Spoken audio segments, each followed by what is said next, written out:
Hello ladies and gentlemen, my name is Dietrich and this is a brand new 2026 Toyota Camry SE. The SE package is probably the most popular version of one of the most popular sedans that you can currently buy, and today I'm going to review this one for you. We'll talk about the styling cues that make an SE an SE. We'll look at the standard hybrid powertrain. We'll measure out the trunk space. We'll look at the passenger room, and we will look at the interior convenience and safety features that come standard on this vehicle. And as always, if some of that sounds interesting and some of it doesn't, check the description below for timestamps. So we're going to start with the styling on the Camry SE, which is really what sells it. And essentially what you get on the exterior of the SE is a whole bunch of extra black stuff. So the first thing you will notice is the 18-inch multi-spoke black finished alloys. Those, of course, are standard and a hallmark of the current SE package. You get a bunch of extra black stuff on the front, including what Toyota calls racing-inspired black air curtains and front side canards. I guess that's what that black stuff is on the front. And you may think it's kind of funny to call it racing-inspired on a Camry, but lest we forget, Toyota does race these things in NASCAR, so it's not so removed from reality. You also have a black sport mesh grille in the front and a black rear sport lower diffuser. You have the sport side rocker panels. Those are those things underneath the doors right there.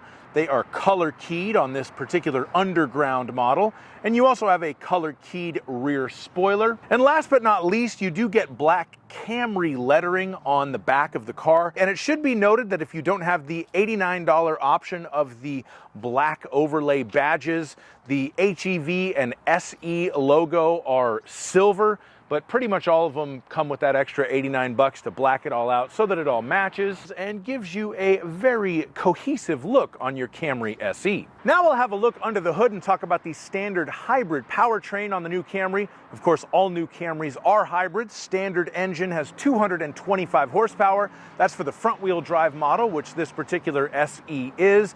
If you get the all-wheel drive, that gives you an additional electric motor in the rear, which bumps horsepower all the way up to 232. Either way you go, you will get an electronic CVT transmission, what Toyota calls an eCVT, as the only transmission option on a new Camry. It is a very good transmission. It does the job just fine, gets you down the road, it's smooth. No complaints from me. Some people on the internet like to hate on CVTs, but people on the internet hate on everything and don't really take them seriously. Now, it should be noted if you do get an SE, you take a significant hit in fuel economy compared to an LE. So I think it's because of the 18-inch wheels that adds a lot more unsprung weight and makes everything less efficient.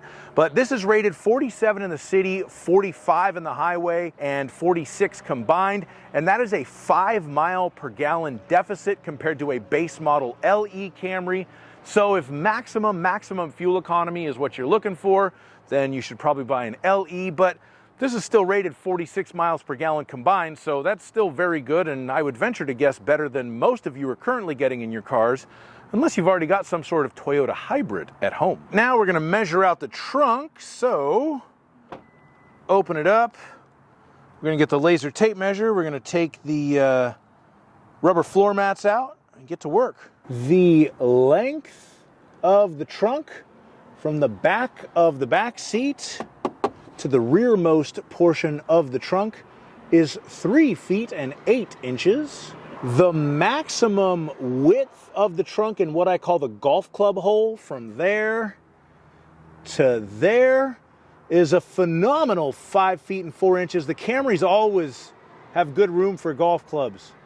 They must love golfing over at Toyota HQ. And the width at the narrower portion of the trunk in between the wheel wells, 3 feet and 7 inches. The height of the inside of the trunk, 1 foot and 8 inches.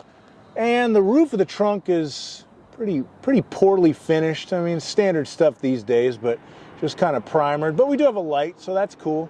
And there's a hole where the speaker would be if you got the upgraded sound system. And if we pull and pull, then we can fold the back seats forward. And the length with the back seats folded down is about 6 feet and 4 inches, pretty long, and I say about because that's the measurement to the back of that passenger seat. But as you can see, it's not the most usable area. There's a sizable hump. It's not a super big opening, but if you need to put something long in there, you definitely can. And if you need to lift something into the back of a Camry, you'll have to lift it 2 feet and 5 inches off the ground, just for fun. Let's have a look.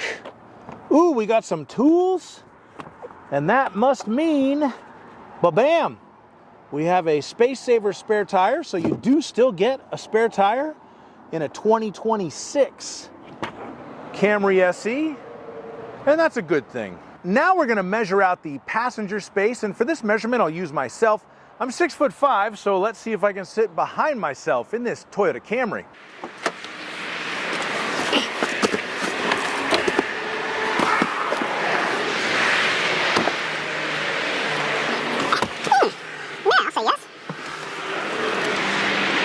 So the answer to this question is yes. If I sit in the front,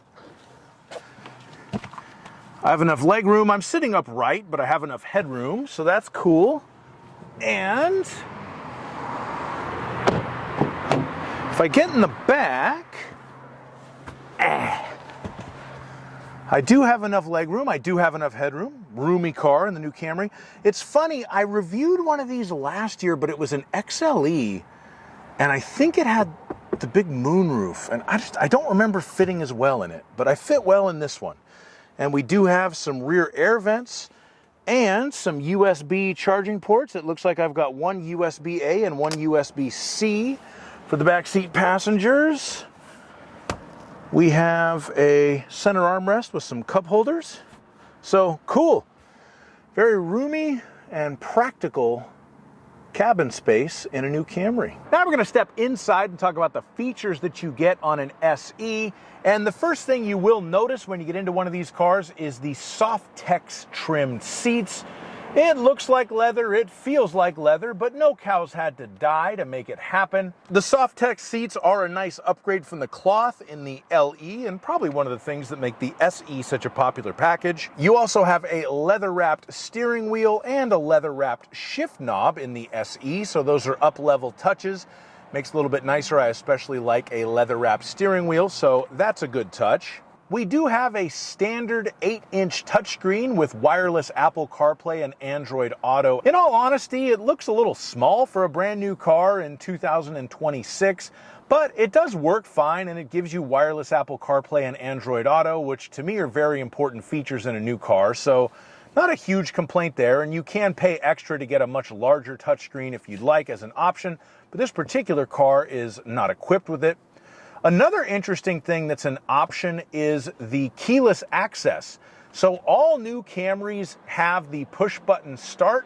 So when you get in the car, you don't have to put the key in it to start it. You can just push the button as long as you have the key inside of the vehicle, and it will start up.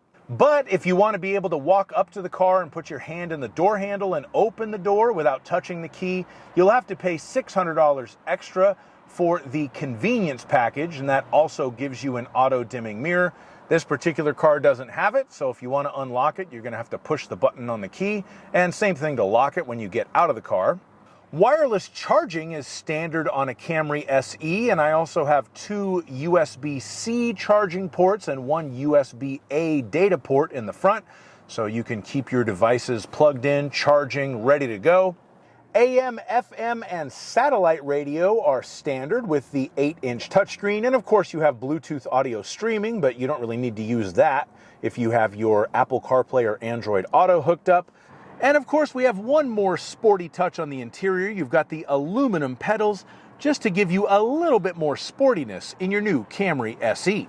And last but not least, we'll talk about safety features. All new Camrys come standard with Toyota Safety Sense 3.0. That gives us the pre-collision system with pedestrian detection, so it can see obstacles in front of you and it will alert you and slam on the brakes if it feels like it needs to. We have the lane departure alert with the steering assist, so it'll beep at you if it thinks you're drifting out of your lane, and it can correct your steering as well.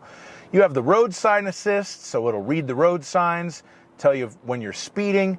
You have automatic high beams and proactive driving assist, which to me is super annoying. It makes you slow down automatically if it thinks you're coming up too quickly on traffic or if you're coming up to a curve. But a couple of features I do like are the blind spot monitors. Those are standard on Camry SE. And the full speed dynamic radar cruise control with the lane tracing assist. That's a very nice driver assistance feature, and I will put a link in the description to a video I made that shows you how to use it, just in case you're curious. Thank you so much for watching my video on this 2026 Toyota Camry SE. Sedans are getting thinner and thinner on the ground these days, and that makes me sad because I really like four-door sedans, and I do really like this one. So if you liked my video, please give me a thumbs up, subscribe to my channel, leave me a comment about how great I am, and have a fantastic day. Bye-bye.